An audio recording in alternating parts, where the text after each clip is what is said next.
First Federal program on WROI Giant FM and streaming live on the First Federal Facebook page. It is Friday morning, and it's a beautiful Friday morning out there. A little cloudy, Todd, but 63 degrees. Yeah, great day. Good morning, Bruce. Good morning.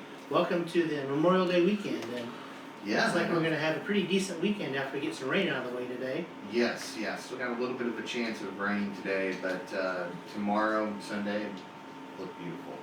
Race day, Indianapolis 500 on Sunday. Race day is going to be beautiful, yes. Yeah, looks like no rain in the forecast for that. Yeah, which is good. Of course, WROI will be broadcasting. Yes, we will. That's great. You know what time the race is? We're going live at 11 o'clock. And then pre-race festivities. For pre-race festivities, and then I think the green flag's due to drop right around 12:30. Okay, that's great. I want to share a thank you to WROI because I've been out of town for the last two of the last 4 years. Let me get this straight. And last year I was in California. I listened to the race streaming from WROI. And 4 years ago I was in Italy and listened to the race streaming from WROI. So thank you for doing that service. You're welcome. We love to have racing on the air. Memorial Day weekend. Have any family traditions or anything? Cookouts. Cookouts, yeah, family cookouts. This year we're adding something different, and I'll wait to tell you about that until we get to some upcoming events throughout the area. Okay. We have our guest Mark Kepler with us today. Of course, Tanner Lee's here. We'll be doing sports and some tidbits in a second. Mark's from the Purdue Extension Office, has a great history with that, and we'll be talking about Fulton County Leadership Academies and agricultural news and current events, and just Mark's spent over 40 years associated with the Purdue Extension Office, and we'll share some news about that. Thank you for being with us, Mark. Thank you. So trivia today. Yeah. Indianapolis 500 trivia, of course. Okay. Should have studied up on this. Tanner came up with two questions. The first one's a dandy. What car number has won the most Indy 500 at most times? Ooh. Okay. If you're struggling, I may even give you a hint. The hint won't be too helpful,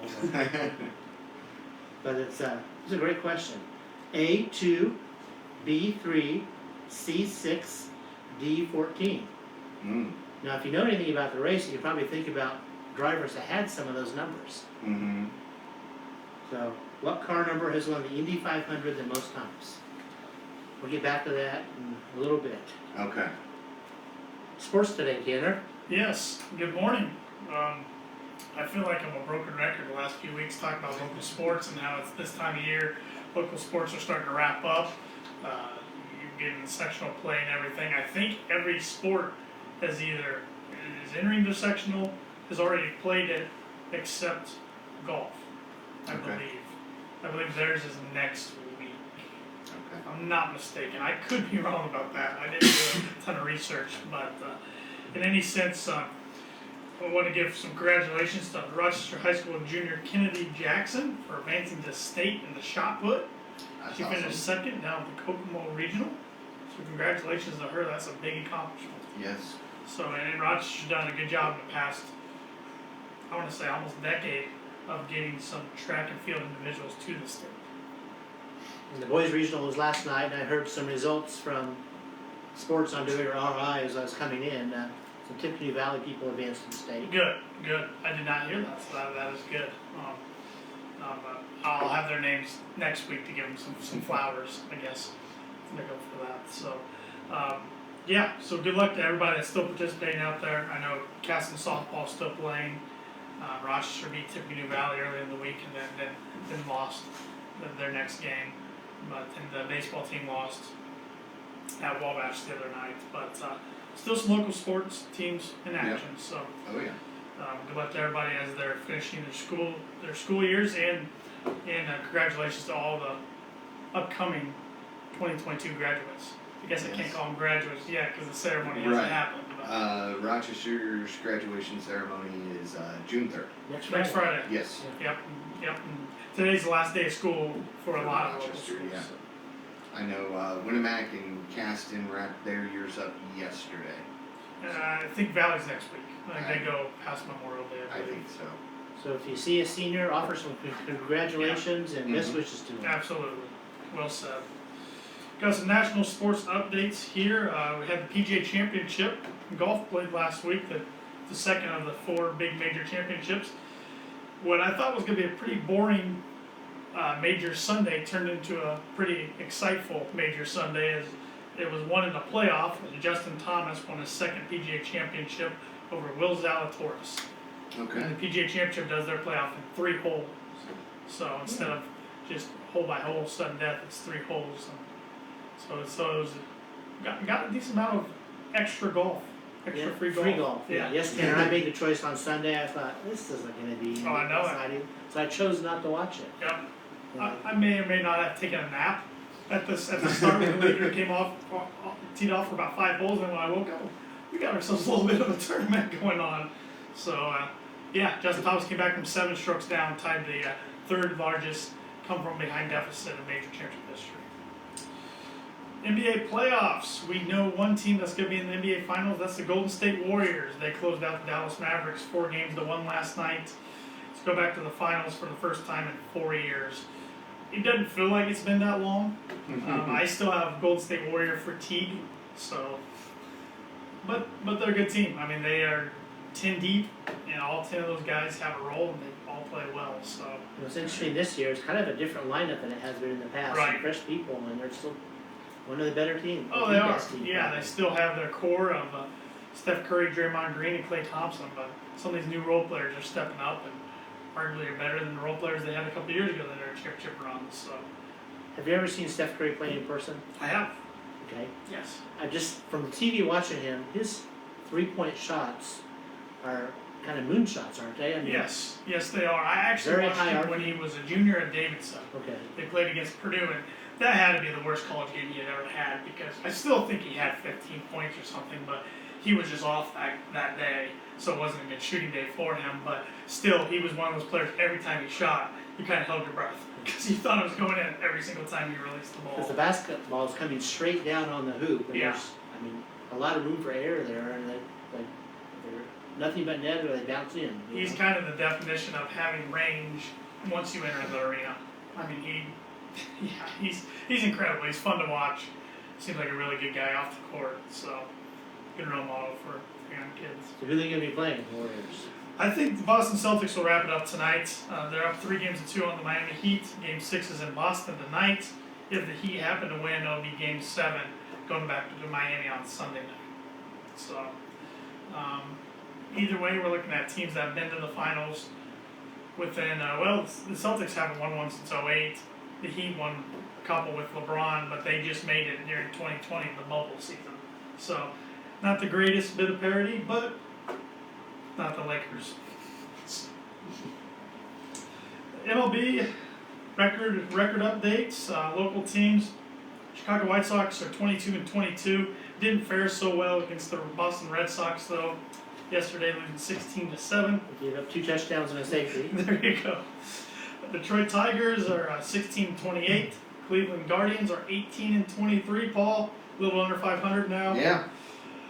St. Louis Cardinals 24-20. Chicago Cubs 18-26, and the Cincinnati Reds 14-30. I think the Bengals missed the extra point yesterday when I they were think playing they the did. Bears. I mean, Yes. the Reds and Cubs, it was 20-5.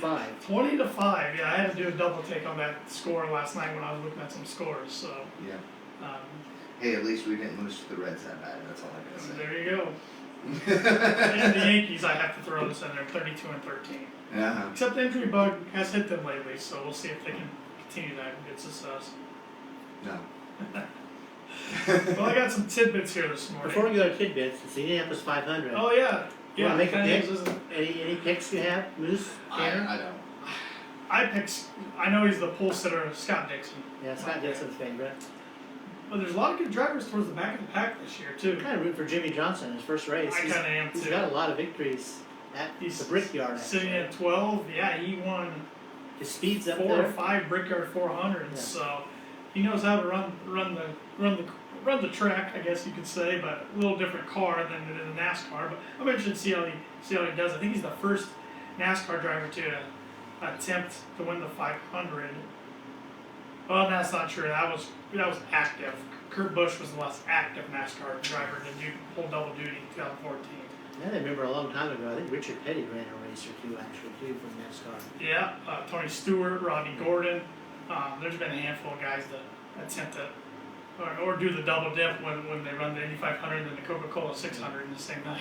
There's a lot of throw the top 12 names in the hat and Right. throw one out, and you probably have a pretty good chance of winning. Right, like Randy and I were talking about before we got on the air. It'll be interesting because the track will be warmer than it was during qualifications. Yeah. So the temperatures in the tracks. And a lot of the rubber will be washed off the track because of the rain the last few days. True. They may not get any practice time. True. So we'll see how clean of a race it is. Mm-hmm. It'll be a fun one though. Full crowd back at the Indianapolis Motor Speedway, so it should be a good day. 350,000, I think. A they're lot of estimating. people. A lot of people. Largest race in the last 20 years, except for the 100th anniversary. Yeah. And on WROI, so listen in. Yep. Yeah. That's our family tradition. Just cook out in the backyard, listen to the race on the radio. I think as far as sporting events are concerned, it's the best event to listen to on the radio. They do a great job down there. Yes, they do. Sorry, now you can take Oh, that's okay. I'm glad you brought that up. On this day in 1937, the Golden Gate Bridge in San Francisco opened to pedestrians. Mm. I figured it was over now, to be honest. You ever been on that, Moose? No. I'm not It's either. pretty impressive just to walk across it, drive across it.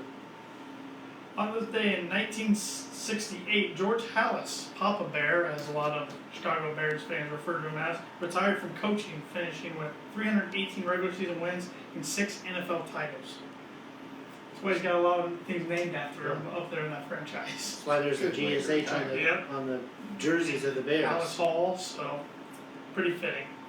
And on this day in 2013, the largest flag ever made, 5 tons with 44 miles of thread, was unveiled in Romania.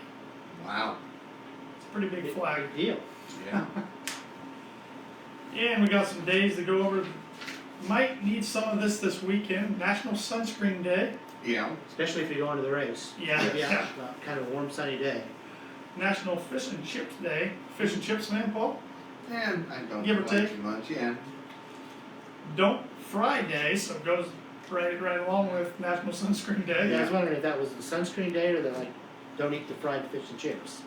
I guess you could take in that context too, but yeah. And National Cellophane tape Cellophane Tape Day, yeah, thank you. Mm. It's what the Like a, old tape used to be called, cellophane yeah, tape. cellophane tape, now it's Scotch tape. Yeah. Yeah. Scotch tape's a little easier to say. Yeah, or packaging tape. Yeah. And support the 3M company because that's their brand. Yeah. I think. Right? Yeah, I think you're right, yes. Upcoming events. You want me to hit those? I can Sure, do those. yeah. Optimus Club holding a pancake and sausage breakfast on Monday, May 30th at the 4-H Fairgrounds. Tickets are $8 for adults, $3.50 for kids, 12 and under. All proceeds go to the Amber Dyson Scholarship. So, if you're looking for something to do on Monday morning, sleep a little bit late, go out and get a good breakfast, and enjoy the Memorial Day then. Mm-hmm. Also, Fulton County Habitat for Humanity is holding a Dairy Queen sponsor night on Tuesday from 4 to close. 15% of the proceeds will go to Habitat. Thank you for Dairy Queen for allowing that to happen, and Habitat is working on finishing a house on 7th and Fulton right now, so the money's really needed. Yes, money's really needed. We got our big fundraiser of the year coming up on July 30th. It's our 10th annual golf outing. I'll be out at the Round Barn Golf Club at Mill Creek with 8 o'clock registration, 9 o'clock tee time. You So- can If you want to sponsor or play in it, who do you contact? you can contact myself, Carmen Reeves, really any board member of Habitat.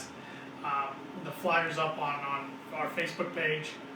And it's $100 for a whole sponsor, $250 for a team, or if you want to do both, we kind of get a deal at $300.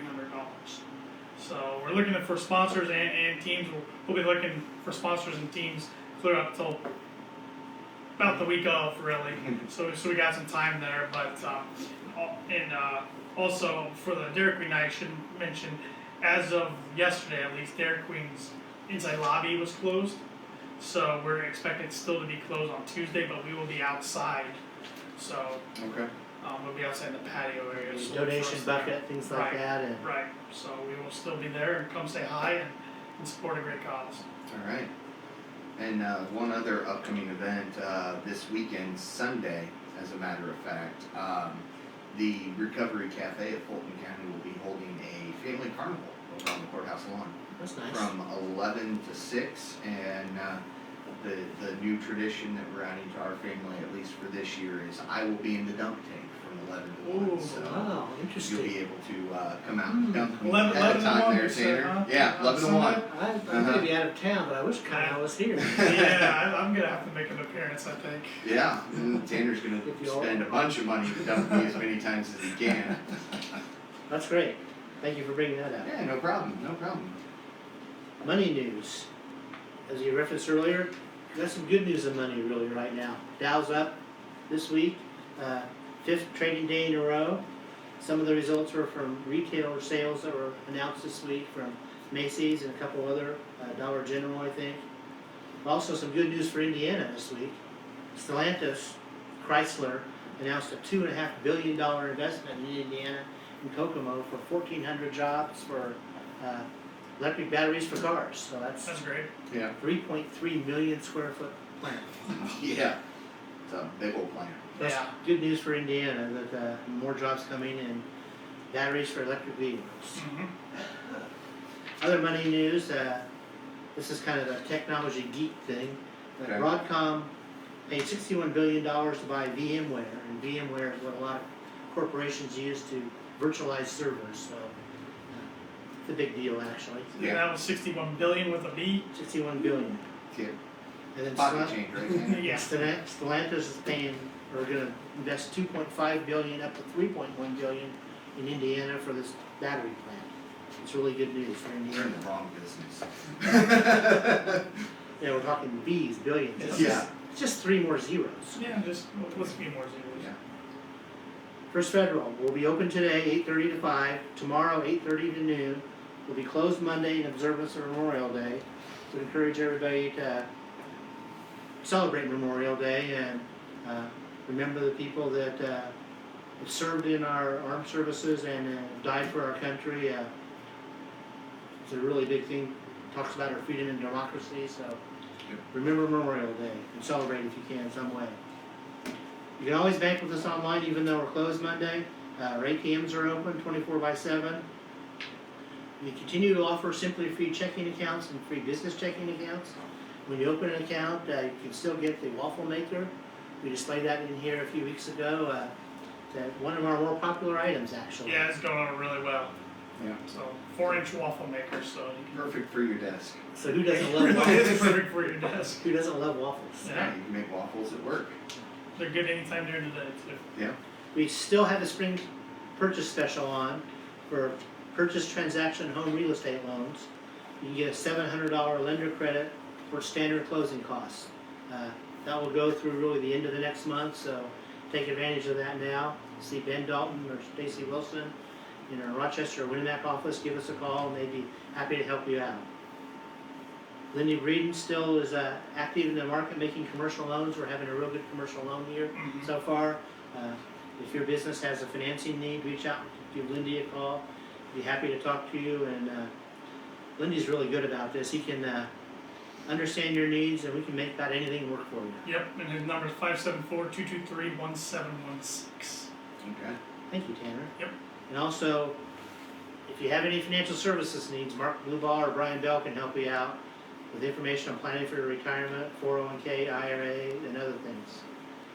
So, Memorial Day this weekend, we're closed on Monday, still have a purchase special going on. You can follow us on Facebook, follow us on Twitter, Instagram, LinkedIn, and subscribe to our YouTube channel. Tanner does a great job of putting updates out there always, so there's information about the community, information about banking, and some general just good news to know sometimes. We're the only locally owned bank in Fulton County. We don't want to be the biggest bank, just the best. Borrowers must meet underwriting guidelines. We are FDIC insured and an equal housing lender. And our NMLS number is 399927. And that makes us legal. We welcome Mark Kepler in. Purdue University Extension Educator, Agricultural and Natural Resources. Good morning. Good morning, Mark. Welcome to the show today. We're glad to have you on. Glad to be here. Mark's involved in a lot of things in the community, in addition to the Purdue Extension Office. Great history there. Before the show started, you were an intern there before you actually had a job there, right? Yeah, going clear back. I think about this. When I was in college, I actually spent 5 summers working in various extension offices throughout the state of Indiana. So I had experience during that time. Now, how do you end up doing 5 summers in college? And part of that was the fact that I was on to graduate school at that time, so that was part of those. And the other one is I got sick one semester and had to lay out, so I ended up having to go to the lecture. Well, it's not unusual people being a 5-6 year plan anymore. Yeah, well, But you had good reasons. yeah, it was Gave you that good way. experience with the extension office. Yeah, we had, I was down in Vigo, Bartholomew, Jasper County, and Marshall County during that time period. So that was kind of my experience, and I actually started in extension in '85 in Lake County, so I spent 11 years in Lake County. It's my introductory, and then I came here to Fulton County. I've been here 26 years last week. That's great. Yeah. Wow. Talk a few minutes about what the extension office does, just so the 26 people. years yesterday. Oh, That's congratulations! Happy Yeah. anniversary. Yeah. In case people don't know what the extension office does, there's a whole suite of services that are offered that the citizens of Fulton County can take advantage of. So we were talking about this ahead of time a little bit. So it's the Purdue Extension Service, and it started out with USDA, and USDA has these extension offices in through almost every county in every state has one of these, and it's ran through the land grant university. Well, Purdue University is that land grant university, and so they are the overall head of that program.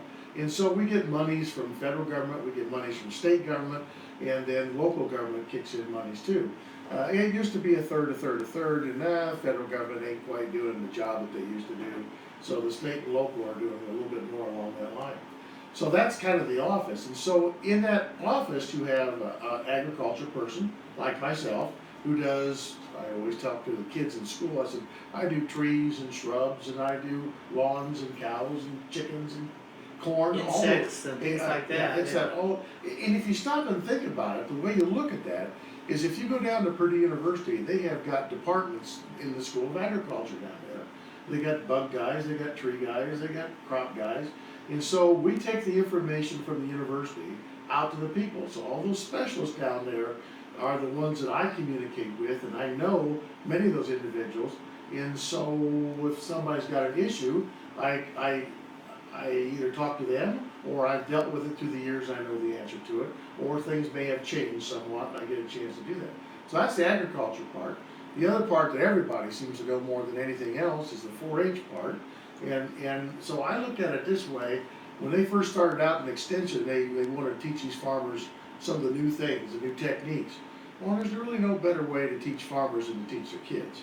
And so Right. the 4-H program started through that. And then along the line, in that whole process, it was usually the farm wives then. And so they got to do the home canning and those type, and that was a traditional programming. And so they started out with the home demonstration agent is what they called them in those days. And now today it's called Health and Human Sciences, and it's expanded into tremendous amounts of things that are included in the School of Agriculture Purdue. So that's the program. I think is amazing is Mark's kind of like the Shell Instrument used to be. I mean, you're just out in general public, you're such a personal person, you get questions all the time about like, I've got this thing on my tree, or I was going to call you. Yeah. Yeah. You know how many times I've heard that?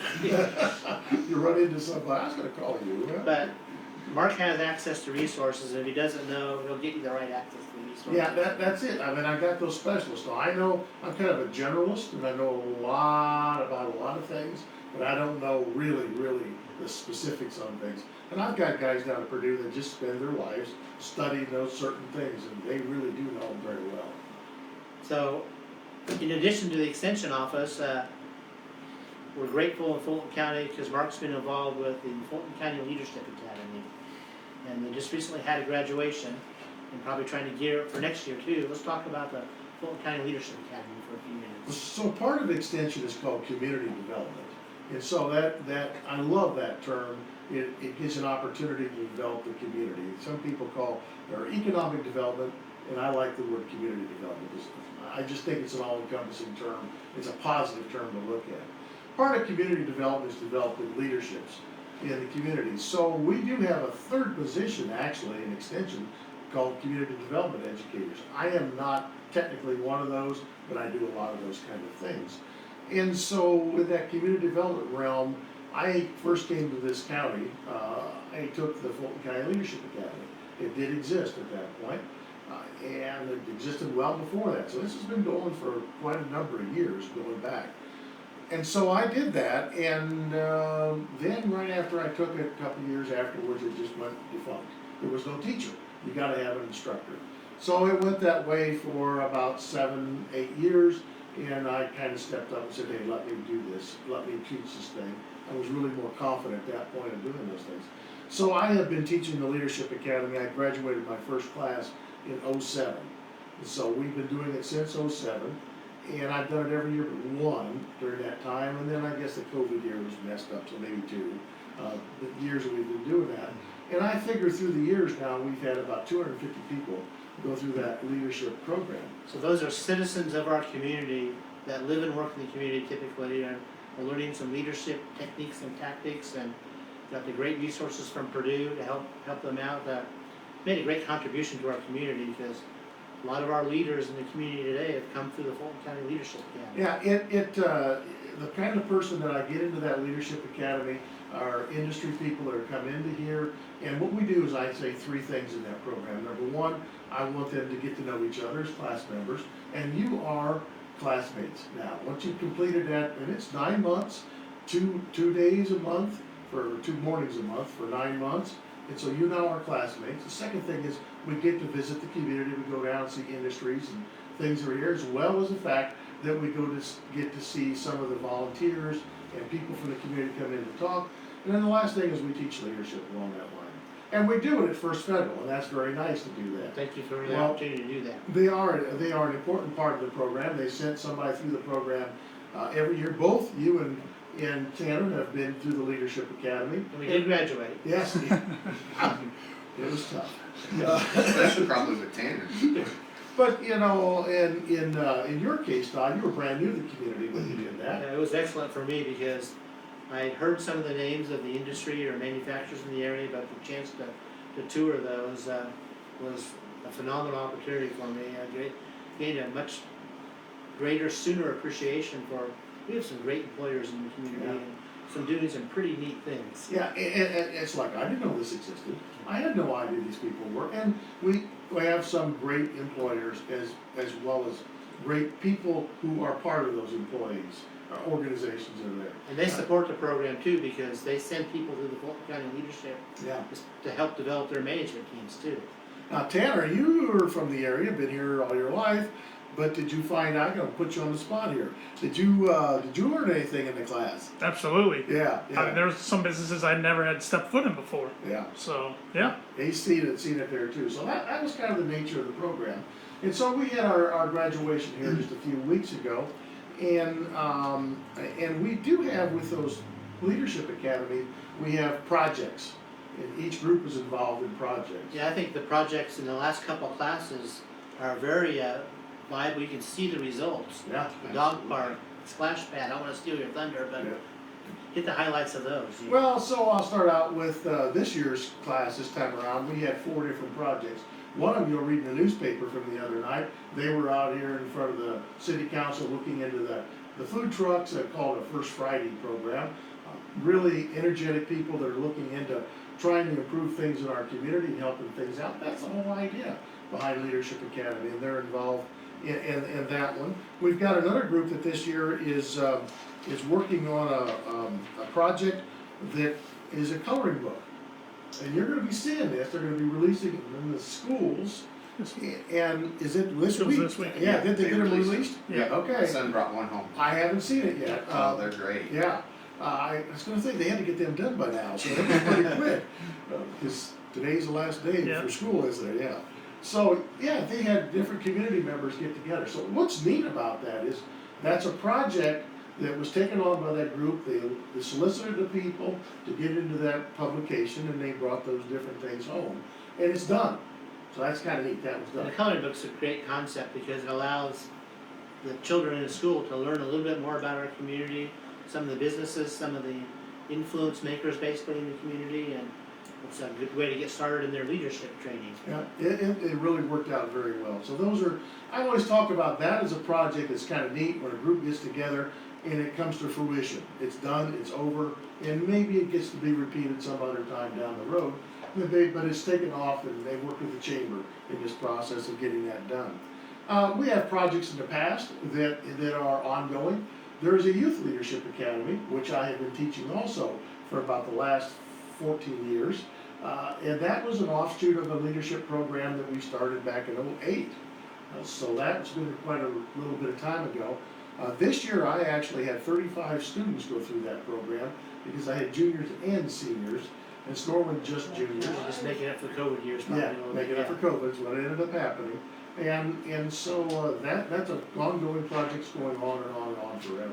So the number you gave the Leadership Academy, that didn't include the Youth Leadership Academy. Oh, no. With those numbers, you're over 500 people. Well, with that's 20 kids a year for over the last 14 years, so Okay. that's a 250. So I'm up to 500 maybe That's in awesome. leadership programs throughout the community.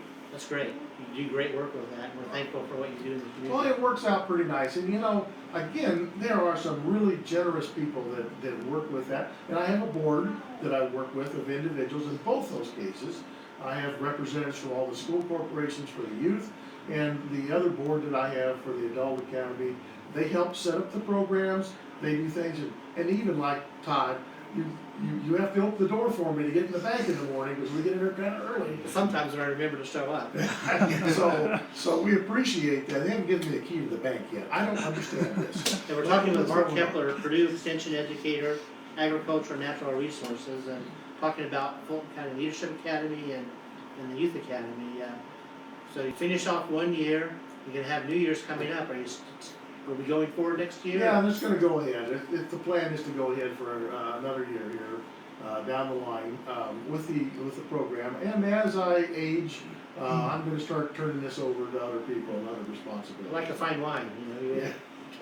So if somebody's interested in learning more about enrollment for the Fulton County Leadership Academy or Youth Academy, what do they need to do? Well, my office is at the fairgrounds, and our phone number out there is 223-3397, and we would love to talk to you about it.